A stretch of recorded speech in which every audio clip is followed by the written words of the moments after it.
Hey guys, back with a bit of a different video today. I was lucky enough to be a guest on the Grappling Canada Variety channel. Bill DeFreitas asked me to do an interview. Really cool to connect with him. We did a really fun interview. We talked about a ton of stuff, ranging from how I got started into Brazilian Jiu-Jitsu to how I think the best way to improve is, to open mat etiquette, to mental health issues, to dealing with competition anxiety. So I think there's a lot of cool sort of information in there that you might want to check out. I did take a second to break down the topic. So if you go into the description box below, there's little time markers so you can skip around to whatever part of the video you like. But please give this guy a follow. His Instagram handle is @GrapplingCanadaVC. It's right here. I'm going to put it on the screen. He's doing a lot of great work for Canadian grapplers, giving them a showcase, giving them a spotlight. And we have a ton of talent, and I think it's important that we support that. As always, guys, please subscribe to the channel, smash the button, click the bell icon, turn notifications on so you'll know every time I release a new video. I appreciate all the support that I've gotten so far with this channel. I really appreciate it. So I hope you get something out of this interview, guys, and I will see you in the next video. Hey, what's up everybody? Bill DeFreitas for the GCVC. Today I'm joined with Paul Federici. He's a black belt under PJ O'Sullivan at Pura in Hamilton. He's a no-gi brown belt world silver medalist. Check out his YouTube channel, Pfed BJJ. Drops a new technique every Monday. Paul, thank you very much for joining me here. Great, man. It's great to be here. Like I said, it's great to chat with another person instead of my dog, like I've been doing for the last 3 months. So great to meet you, man, and great to chat. Cool. Well, I just wanted to get to know you a little bit better off the bat here. So 14 years in jiu-jitsu. Mind just telling me where you started? I started in Niagara actually in about 2006, I'd say. So I started at a small gym there, and it was kind of like a little more MMA oriented. And so I started in Niagara, and I trained there for a bunch of years, but I felt like I needed to kind of branch out because I was starting to train a bit at other clubs, and I was kind of realizing like I wasn't kind of, progressing kind of as the way that I wanted. So I started to branch out probably around 2009, 2008. And I knew Ricardo Amendolia well. And I saw him at Fight Planet, and they said, look, we're starting a gym in Hamilton called Pura. So from about 2009, I started making the drive out there, like 45 minutes, almost an hour with traffic both ways. So I kind of found a home there with PJ, and I got kind of bumped up to purple belt kind of fast in my training, and I remember kind of venturing out, and I was like, I didn't really feel like I was at the time, I was like, I gotta up my game a little bit, so it was great to find PJ and those guys, and so I made a home there, and that's where I met Rory McDonald, because Rory was doing no-gi there. Yeah.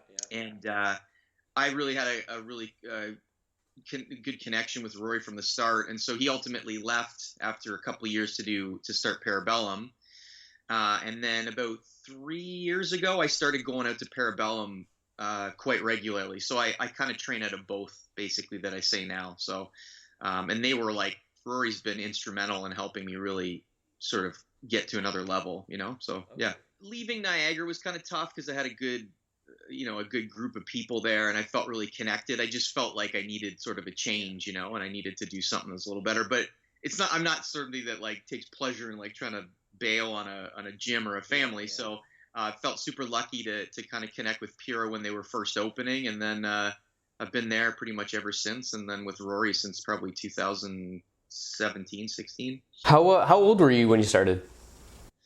I am 42 now, so probably... Don't make me do math. That's not the question I asked. I have to get my calculator out there, so probably late 20s, I guess. Okay, so that's a little later than usual. What got you into it? Yeah, I was always a bit of a late bloomer in sports. Like I didn't play a lot of sports when I was a kid. I was heavy, I was overweight, and so I sort of was a bit lagging behind that way. And I think what got me into it was I actually had a friend in high school who watched the first UFC, Hoist Gracie and all that, and we would kind of roll a little bit in the gym. This was back like, I don't know, early 90s. And then nothing really happened. And then I started to watch kind of the very first Ultimate Fighter.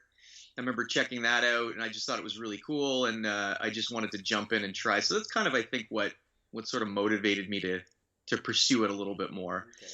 And I kind of like the individual aspect of it. It's a team thing, but like I didn't have a ton of experience in team sports, so I was a little more drawn to kind of the one-on-one sort of thing, like the individuality of it a little bit. So that's probably what kind of got me into it a bit. So. Yeah, that's cool. That's one thing I think most of us like. For me, that was the one thing I liked at the start too, the individuality. But then after that, it becomes the team thing because you start to become friends with everybody, and now you're part of a team.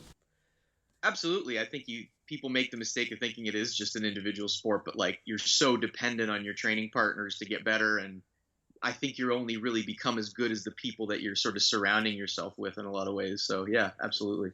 So I've never really had the chance to train with PJ at all. I'm just wondering, what's his game like, and what's it like training under him? Well, when PJ had knees that functioned, PJ's had a lot of knee surgeries, but they called him Primetime O'Sullivan, so he was really kind of flashy, like a lot of cartwheel passing, great triangle game. I mean, he's a long, lean kind of guy and would just set up triangles from everywhere. But what I like about PJ is that he's always kind of been, always wanted to continue to evolve, right? So we were sort of a Machado affiliate. That's where PJ got his black belt. But we ended up moving with the Mendez brothers as the sport was kind of changing. So it's been cool to see PJ continue to evolve as well. Like, we've started to obviously take on a lot of the characteristics of the Mendez brother with their sort of more modern passing style, a lot of De La Riva work. So I'd say like his guard game is very dangerous. His triangles are super dangerous, but he's always evolving and he always kind of wants to keep his finger kind of like on the pulse of the sport. So I think that's pretty cool. That's what I like about PJ a lot. Being around for so long, there's been a lot of growth in the sport, and even since I started maybe 10 years ago. What's the biggest thing that comes to mind when you think about the growth of the sport over the last maybe 14 years here?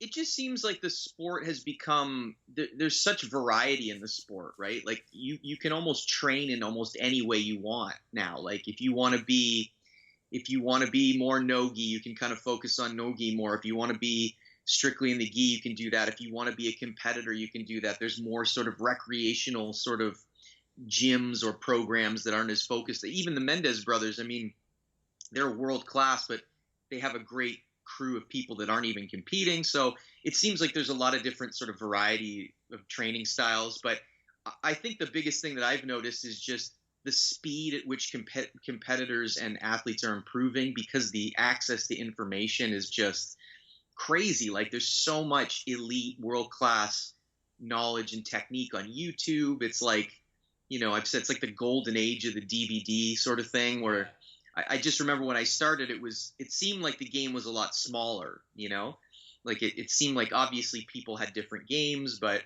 the techniques weren't as varied. And now it's just because we're able to trade ideas with different gyms and online and different instructors. It just seems like the speed at which people evolve and techniques improve is lightning quick. It's hard to sort of stay on the cutting edge of what's happening, because it seems like the evolution is so much faster. So what do you think the best way to go about training is then? Do you just try and learn some like basics and then really just focus on your own game and trying to bring something innovative to the mats? I think so. I mean, it's tough because you end up, I think you're going to ultimately end up taking on kind of the characteristics of your gym to a certain degree, right? Because I don't think everybody can incorporate all the techniques. So it's like you end up having kind of a bit of a bias or a slant depending on what gym you train at. And so you'll pick up those kind of habits. But I do think there's a lot more room now within gyms to just sort of focus on your own game as well. Like it seems like instructors are more willing to allow people opportunity to kind of branch out, Like when I first started, I felt like kind of my original instructor was a little bit more, we kind of focused on what he wanted us to learn, which is not a knock against them, but it was I had less freedom to kind of explore my own side. But at least in my experience with my instructors, they're very passionate about teaching what they believe in, but they also give you a lot of freedom to sort of explore. So I do think, I've always thought jujitsu is sort of like it's like education in general. You go to your classes and you listen to the lectures and you learn, but in order to become the best student or grappler, you still have to have a sense of you have to have like your own drive to sort of do extracurricular stuff, right? You can't just expect to go to a class and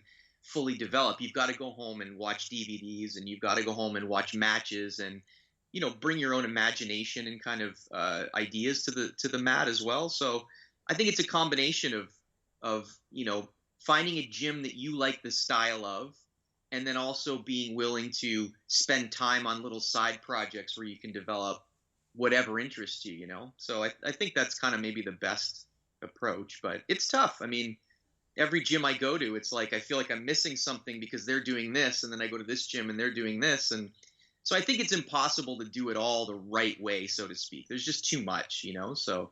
Yeah, like after Parabellum came to town and Taza was doing his rounds, I went to watch him at Parabellum and ended up seeing Gringo actually there to try and fix. So it's just what you're saying. There's the guy. He's a black belt. He's been a black belt forever. Sees this leg lock guy come to town, and it's like, okay, I got to go over there and learn from him. It'd be a waste to let that kind of slide by. Yeah, and I think that's one of the things that I think I've seen more as we talked about sort of the evolution, is that, like, especially me when I'm trying to become more of an instructor and teach, it's like I always want to keep an open mind, because like there's so much that I just don't know, and I think you have to acknowledge that and be okay with that, because the sport is just growing so quickly. I think you need to have a humility about yourself and realize, like, who cares? I've been doing this for 14 years. There could be a kid that's been training for 5 years that's light years ahead of me. Yeah. Yeah. And that's the reality now. Like, there are young and up and coming grapplers that are going to be training for a fraction of the time that you have been, and they're going to be more technical. They're going to be more knowledgeable, and that's what's kind of beautiful about jiu-jitsu, is it's not BS. It's like you are what you are, and it's like if you develop a great game in 4 years, or you develop a great game in 15, like, you just sort of, the mats don't lie, so to speak. And so I think it's good to learn from everybody that you can. Yeah. I had like a real first-hand experience with that after I think I had maybe six or 7 years of training, and I got matched up against a TriStar guy at a Grappling Industries. I've never heard his name before. His name was Ethan. I told my coach, I'm like, I gotta fight this guy Ethan Krellinston, and it was the first time my coach ever went, oh, that okay. And I think I don't even know if he's been training for a year yet, and he ended up tapping me. I think I had like maybe 4 times as much experience as him, and yeah, it's just the time that you put in, and you just always get surprised by the new up and comers that are working on something different. Absolutely, and I think like I have that experience a lot, especially like I roll with a lot of young athletic guys at Parabellum, especially, and there's the kid that I mentioned in my top 10, Vinny Diaz, and I mean, and again, he's a kid that started very young too, like he's still very young, so sometimes you think, oh, he hasn't been training that long, but they started when they were, they could barely walk, so, but he's a young guy, and it's just, and it's like anything in life. Some people have a capacity that's above yours. Maybe they understand it on a level you don't, or they spend more time on the mat than you. And, it just is what it is. So I always try to like embrace that, as opposed to sort of like going away from it. How old do you think guys should be before they start competing? Because I've had a couple good matches with guys who are probably like 14, 15 years old when I was in my 20s. And they were some of the hardest matches I've had. I won a couple, I've lost a couple. Some of them take off and they're amazing, and some of them I never really see again. Do you think that has to do with the age? Do you think there is a specific age that you should start competing at, or is it more of like a maturity thing? That's a really good question, actually. I just before I answer that, I had an experience too with Brandon Hare. He's a young guy. Like, he's like a world champ as a young kid. Yeah, I competed against him. Great. I mean, I love that kid. He's just, you know what I mean? Like a great pace and all that. It's like, so I totally understand what you're saying. As far as competing in age goes, I don't think kids should be like forced against their will to do it. I don't think parents should be like, listen, you're competing or whatever. Because I think it's an individual thing. Like, some kids are going to shy away from it, and others are going to flourish under it. So I don't know that I would set like an age and say this is when you should start. I mean, I see that in adults, right? Like I see tons of adults that compete and then they never want to do it again. So I'm not sure that it's age. In fact, you might be able to make the argument the younger you start, the more you get acclimated to competition with less consequences, maybe, you know, in the sense that I think maybe adult egos take a bigger hit from losses than kids do. But I think it's going to be an individual thing. I think kids should be encouraged to try, but you never want to, if they have a bad experience, I wouldn't necessarily like force them to compete again, you know, but I do think that it's going to come down to the kid or the individual competitor ultimately to how they respond to that sort of thing. Yeah, well, I guess it's true. Like if you just think about any other sport, hockey, soccer, basketball, the kids are in competition right away. They don't just practice for the whole season, right? So yeah, I guess if you look at it that way, you might as well kind of just let the kid decide pretty much. I think so. And honestly, I think for the kids that do it, it's probably a good sort of life lesson in a way, like to deal with adversity and failure at a young age, because I do think that sort of thing gets harder as you get older, you know? Yeah. Like I think if you haven't had that shock of going into a competition or ever competing, and you do it as an adult, I think it can really rattle you, right? Because you may have developed this sense of yourself that isn't accurate. What do you think the importance of competition is as far as your actual jiu-jitsu growth goes? I always feel like it's a bit of an accelerator in the sense that, like, you know, you can go and do your few classes per week or whatever. And I just think competition sort of puts all that in a microwave, you know, and it speeds up the process because you're going to have a goal. So you're going to have something that's going to force you. You're going to have anxiety, which is going to have, you know, you're going to want to train harder. You're going to pay attention more. You're going to really sharpen your skills. And I just think exposing yourself to the anxiety, it just, on the other side of that, it makes everything seem easier. You know, life's a little easier. Training is a little easier. You learn to manage anxiety better. And yeah, I just think it's a great way to supplement training because I think I see people that compete regularly and it just seems they make jumps a lot faster. And they're always, you know, I'm sure you've had the experience of training with maybe a younger, less ranked competitor versus an older, higher ranked non-competitor. Yeah. And there's a big difference a lot of times, right? Sometimes the competitors they're fierce, they're aggressive, they're more technical, they're more driven. So I think it's a great way to kind of jumpstart your progress, you know, and learn a lot of like life lessons along the way, I think too. Yeah, for sure. And like, there's one thing to have holes on the mats in class and have somebody kind of take advantage of those. But when you're in a tournament and you know there's something that you haven't worked on and somebody catches you with that is like, you just want to jump off a bridge. Like it's so brutal. Because you're putting yourself in a situation where you're putting yourself out there and you're making consequences for yourself, right? You're saying like, you know, let's say you slacked in training, you knew you could have done better, or someone beat you that you thought you were better than, but you're gassed out because you didn't train hard enough. I think that fuels people to continue to train. And let's face it, I mean, if you just show up and you never have a goal in training, it can get a bit monotonous. Like if you never you're just sort of, let's show up and what happens. I think it keeps people engaged more over the long term because they look at it as, you know, they start to get the bug a little bit of competing, and then each belt they're working up to a goal. So I think there's a lot of benefits. I mean, you know, so I think it's a really good thing for everybody to at least try, you know. And you just mentioned the anxiety that comes with it, with competition. Being a little older when you started and started competing, a little more mature than like a 16-year-old going in there. Like, what's your mindset like? How do you deal with the nerves of competing?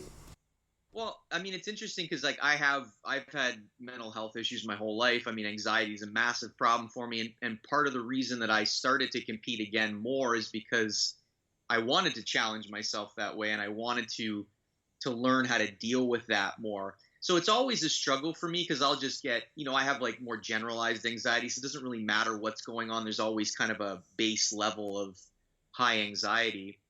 So I've actually, over the last 2 years, that's become something that's changed dramatically for me. And part of the reason I've had a little bit more confidence is I just believe in my training a little bit more. You know, like, I don't know if you've ever trained with Rory, but he's he's just an unbelievable coach and a mentor, and the way he runs practices are often very grueling, especially leading up to tournaments. Even PJ at Pura, like when PJ's in competition mode, we really kick things up.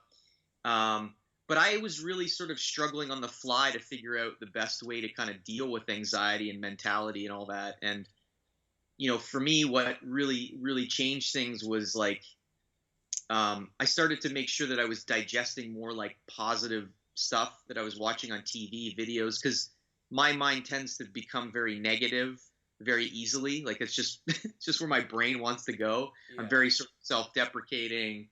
I always think that I'm not good enough, fast enough, smart enough, all that kind of stuff. And so I started to listen to some more motivational stuff, more positive talk, like motivational speakers, more visualization, more breathing stuff. And I think it's like anything. I always say it's like public speaking. It's like, it's so terrifying, but the more you do it, there's a little bit of a desensitization that happens. Yeah, for sure. The anxiety for me was crazy at the start. Like my goals went from I'm going to be a world champion to I just need to not puke on the mats when I compete. Like I got DQ'd from like 3 or 4 tournaments because I literally puked. And it was anxiety. That's all it was. And then it's just like, let's just go to as many tournaments as you can until it's gone. But that's a great mentality. Like that takes a real sort of gutsy approach, right? Because a lot of people would say, myself included in the past, I would be like, fuck this, I'm not doing it. Sorry, I don't think I swear, but I don't want to do this. But I think that that's a really admirable trait, that you can sort of see that and say, you know what, let's double down, let's do more of them. You know what I mean? Yeah. Oh man, in every tournament, just being like, why am I here? Like, what is going on? But like you said, I think the preparation is the big thing, because it was always like the thought of like, oh, I didn't do the conditioning enough. I didn't eat well enough, stuff like that. And then that starts to kind of fester and build up in your head. Whereas if you just do those things, I think that's where the confidence and the belief comes from. And to go back to like the technique and styles and stuff that we were talking about, yeah, I think it comes down to more the belief in your gym, the belief in your coach, and the belief in the system that you're running that is going to give you that confidence and kind of get rid of that anxiety. And I feel too, like in competition, it doesn't have to be this like black and white thing where if I go and I lose, it's a waste. And if I go and I win, then it was all worth it. Like a lot of times there's these little moments, these little seeds that get planted of like, oh shit, like I can actually do this, like I've had so many of those, especially leading up, like 2019 was the best competition year of my life. And a lot of it was facing these kind of fears. And a lot of it was, these little moments of success where I beat somebody that I didn't think I was capable of, or I put somebody to sleep that was really intimidated me or something like that. And it's just, sometimes you have to be willing to fail and be afraid just for that one little seed that you can build on for the next one, And that was really the story for me. Things just really snowballed. And it takes sort of that willingness to look silly in front of people to try to do that. And I think anybody that competes, whether I see you on the mat and you're throwing up or whatever, I still admire those. No, I mean, like, and I mean that, I still admire those people, because when you've done it, you understand that it's not easy, right? Like, I don't care what level you're competing at, to get out there in front of your friends. And, if you're a teacher, like I've had students watch me and it's like I failed, and, you're embarrassed, and it's just like, but at the end of the day, like the people that get in there and do it, they all understand that this is really difficult, and it's easy to just sort of hide and say, I don't do that anymore, And so I just admire people that get out there, and I think a lot of people should, because it's like public speaking on steroids, it's awful. Well, the funny thing too is it's because it's not much of a spectator sport, is you are in front of your family, your friends, your students, your teammates. And there's not just random people in the crowd that you can just be like, oh, whatever, I don't care about their opinion. Exactly. It'd be awesome if it was. Honestly, I feel like sometimes I do better when it's, even if there's a lot of people, I don't know them. Like at the Worlds, I had a ton of anxiety, but even though I knew people were watching on Flow Grappling, I didn't feel it as much because they weren't sitting there watching. Yeah. If they were staring at the gate watching me, I'd be like, oh my God, So but I think you come out stronger on the other side of it. So I think I don't know. I've always respected people that win or lose, just get out there and do the damn thing, you know? Are you a purple belt? Yeah. Okay, awesome. Yeah, I'd love to see you compete sometime. That'd be cool, man. Yeah. You'll be on my top 10 list next year. I'll try to make it. It'll be tough to do a gi one. I was thinking like I was surprised that you got 10 no gi because I was like around here there's not enough competition to be like specifically no gi or to be specifically gi. So it's tough to find people that are just on the no gi side. Well, and like just like like I said, I tried to do that top 10 list, and I wasn't looking to exclude like anybody from Montreal or anything. It wasn't that.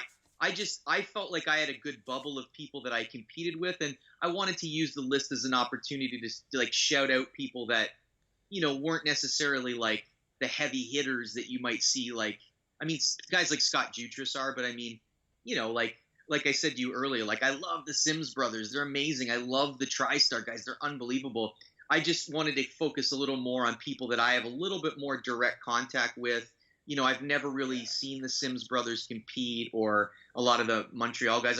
I got super sick at the last Parabellum Quintet. I was supposed to compete, and I think to this day I think I got corona because it was the worst flu I've ever had in my life. Really? But oh, dude, it was the worst. It was so depressing. I missed the whole thing. I missed the event. I missed all the seminars at Parabellum. I was just on my deathbed for like 2 weeks. So Man, you missed out. yeah, I know. So I was super disappointed. But yeah, I mean, coming up with 10 was, I guess because the thing is too is I focus more on no-gi, so I'm at Parabellum a lot, and so I see a lot of guys come and go. And obviously with Rory putting on the quintet cards, I've gotten to see so many cool no-gi matches. But there's so many guys that I actually made a top 10 list for the gi as well.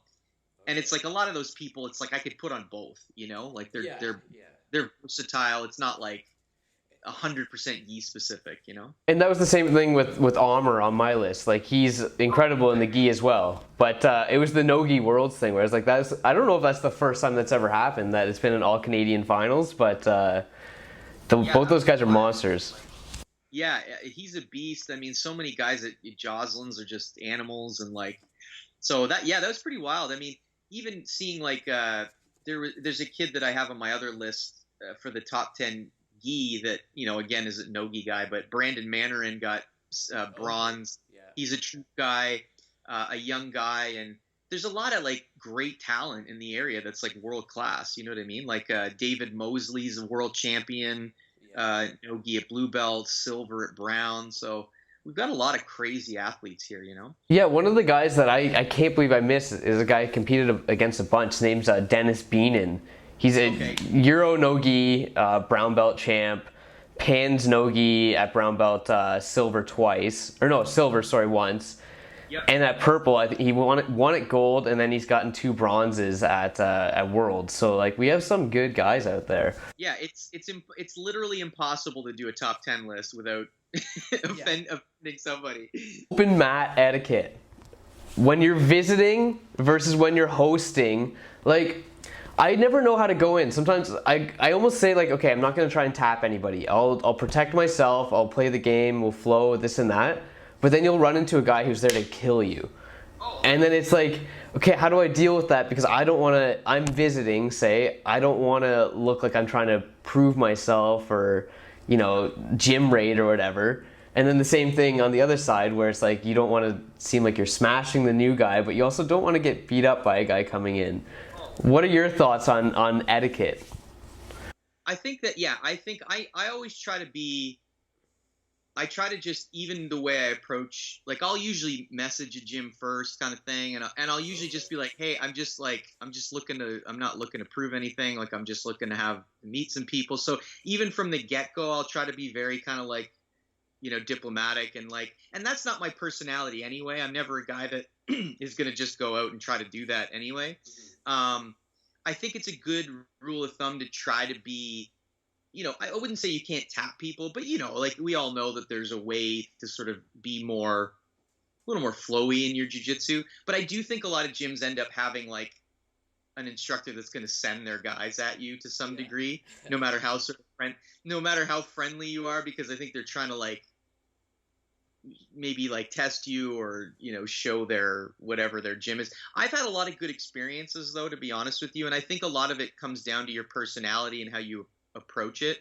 I think some people give off a bad vibe, so that's why like at the very start I'm always just very much like, or I'll try to go to a gym that if I'm traveling, that maybe PJ knows or somebody like that, instead of just showing up.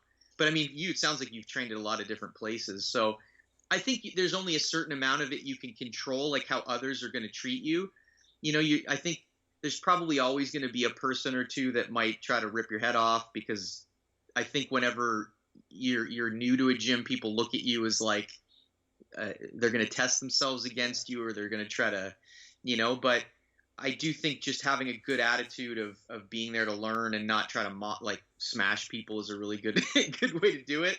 Do you think we're kind of getting away from that? Because I know it's pretty friendly when I go to other gyms. Like, no one is really... There's some guys, and it's mostly like the more competitive guys that go hard, but it's kind of what you expect. And a lot of them, it's like the guys that I know a little better at some point. Like, it's weird. The more comfortable you get with somebody, the kind of harder you can go against each other. Yeah, absolutely. I'm always kind of cautious of that when I go to a gym, to just not be to come off as like I'm very like friendly and trying to like say hi to people. Like, a lot of that I think can get diffused in just the way you approach other people. Like, yeah.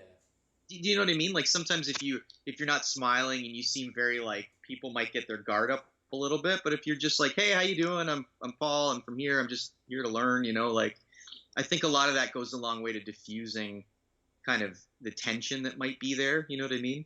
Yeah, but I think there's always one person that wants to try to rip your head off. a great open mat that I go to is Paulo Costa's at Body of Four, Yorkdale MMA. It was every Sunday morning he would be running it. It was basically every gym was welcome, and he would really, make a point of standing in like, if he saw things getting a little too heated, he would stand in the middle of the gym, remind everybody, it's a Sunday morning, we're just here to roll, we're here to train hard, but there's no medals here, stuff like that, so I really respected that. I love going to his open mats.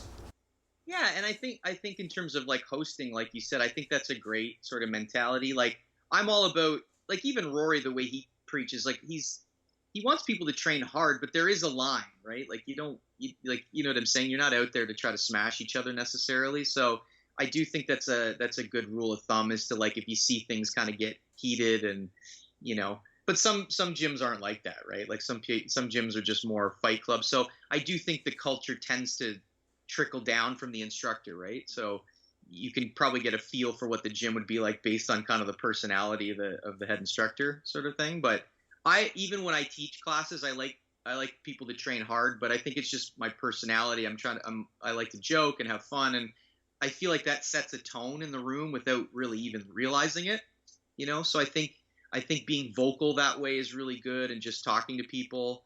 If you see something that's getting out of hand, I think that's great to step in, just be like, guys, relax a little bit, kind of thing, unless it's a competition room, right?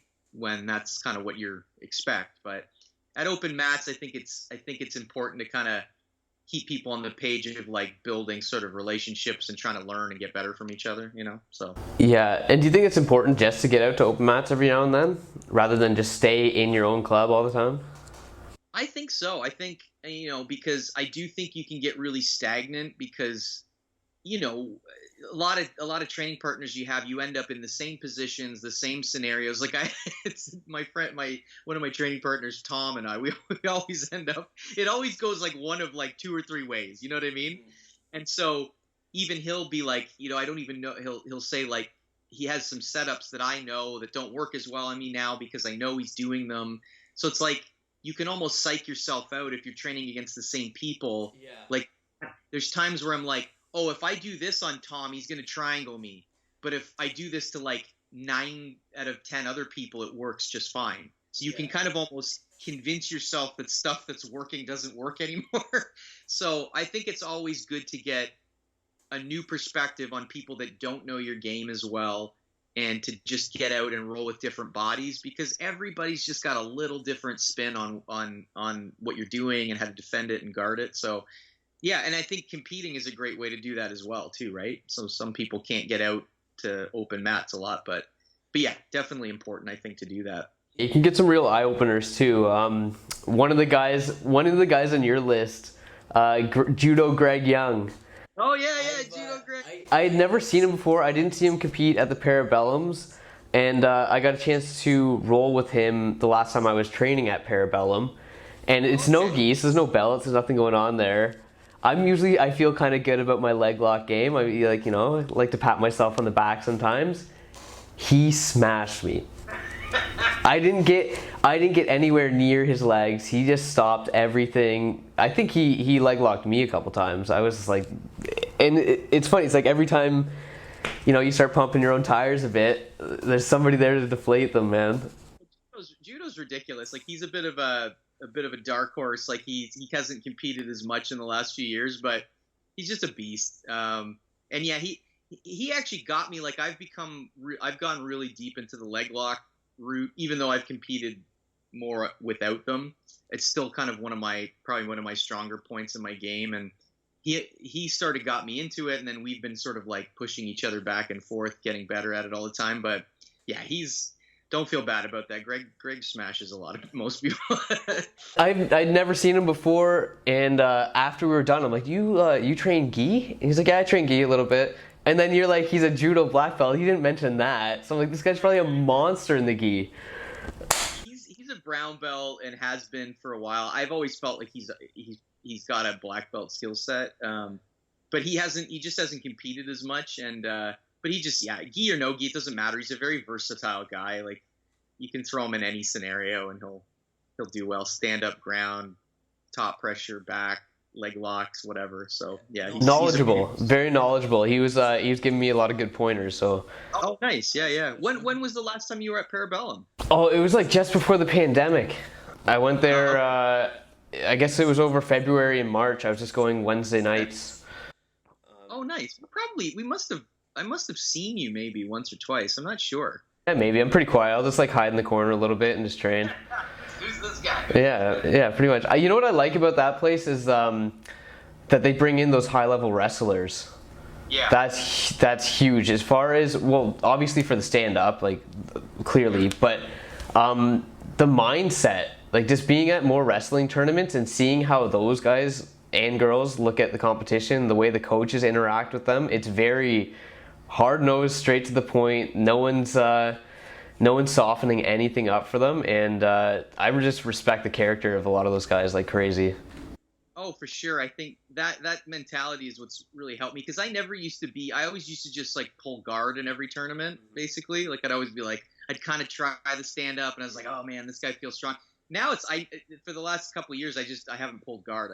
I'm going to stay on my feet, and if he pulls, that's fine, or I'm going to get a takedown, just from that mentality of like, I think it's something that goes really well with jiu-jitsu, like that sort of wrestling sort of spirit, and I think that's an influence we're going to see more and more of in the future, especially in no-gi, as wrestlers start to cross-train more. But yeah, absolutely, it's they're crazy. Like, wrestling is probably the hardest sport in the world. Like, it's nuts, and I didn't appreciate it until I started to train with them more and watch more. But it's pretty intense. Yeah, hey, since I've been like a little bit more confident in my, we'll say, jiu-jitsu wrestling. I don't want to say wrestling.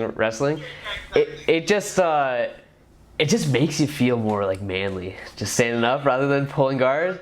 Increases dramatically if you wrestle. Yeah, for sure. Last question I want to ask you though is just why do you grapple? Just because it's hard, and it's just, first of all, I'm just passionate about it, but I've always sort of been a bit of a glutton for punishment, and I just like that it's, obviously, wrestling is harder, but it gives me a goal. It keeps me focused. I'm a guy that tends to be OCD, and I get tunnel vision on things, and that can go in bad directions, and I think something like jiu-jitsu keeps me focused. It keeps me healthier mentally, keeps me engaged in a good community of people. It keeps me physically healthy, and it's just a never-ending puzzle, right? Like, it just when you're getting better at this, now, you know what I mean? Like, so it's mentally engaging, physically engaging, and it just keeps my OCD tunnel vision focused in a good direction, I think. So it's been healthy for me in pretty much every every way possible, you know. All right, well said. Thank you very much, Paul. Appreciate the time. Pfed Music on Instagram, Pfed BJJ on YouTube. Anything else you want to shout out or what? No, just I miss all the people at Pura. I miss all the people at Parabellum. Really cool to meet you. Super grateful for you giving me that question. Give me something to do during the lockdown, and really nice to meet you, man. So I'm pumped to have connected with you, and just thanks to everybody that's subscribed to the channel and supported it. I've had a good response, and I wasn't really expecting any of that. So yeah, thanks so much. I'm just grateful. All right, guys, so that's the interview. I rambled on forever. Hopefully something was coherent and maybe you picked up a tip or two that you didn't consider before. But as always, guys, please leave a comment below if you liked the video. Let me know some of your experiences with Brazilian Jiu-Jitsu. If you ever want me to be on a podcast or anything, let me know. I'm always around. You can find me on Instagram. I'm at Pfed Music. I'm always looking to connect with new people in the grappling community. Please like, subscribe, and share. Let me know if there's any topics that you want me to cover. I'm happy to address all kinds of things in video responses. You can leave it here on Instagram, Facebook, wherever. I'm all over the damn place. So find me wherever you can, guys. I hope you got something out of this, and I will see you in the next video.